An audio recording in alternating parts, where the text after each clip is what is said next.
Good morning, students. Today is Thursday, April 30th. It's the last day of April.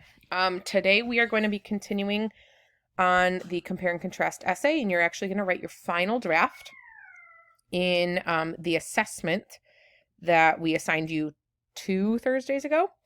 So when you click here, it's going to take you to your assessments tab, and from there you should be able to access the To the Top of Everest and More document that is comparing and contrasting. You should have picked one of these topics. You should have done some pre-writing planning 2 Thursdays ago.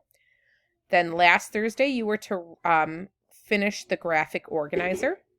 And today, you are going to be writing your final draft here. Now, if you did the graphic organizer, this should be really easy because you're just going to kind of copy and paste the big boxes in and then kind of add transitions and edit and revise. So it really shouldn't be too difficult if you have done a good job with your graphic organizer. So for example, you would just take your sentences in these big, and these should be well written out sentences. They shouldn't just be like a few words.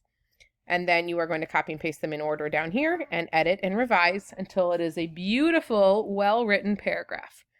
Once that is done, you can say that is complete. And you don't need to really submit anything unless you want to on the assessments, but you should make sure this is done and then also complete any extra work. Sorry, my son is walking in the room and he's making a little bit of noise. You should complete any work that you have not completed for the previous 4 days or 3 days this week right now as well, because this honestly should not take you more than 15-20 minutes at the most. And then you have a little bit of time to get caught up or do extension work by joining the extension group on Otis. So if you have any questions, let us know and drop into one of our drop-in Zooms at 9 to 10 or 1 to 2 p.m. And good luck and happy writing.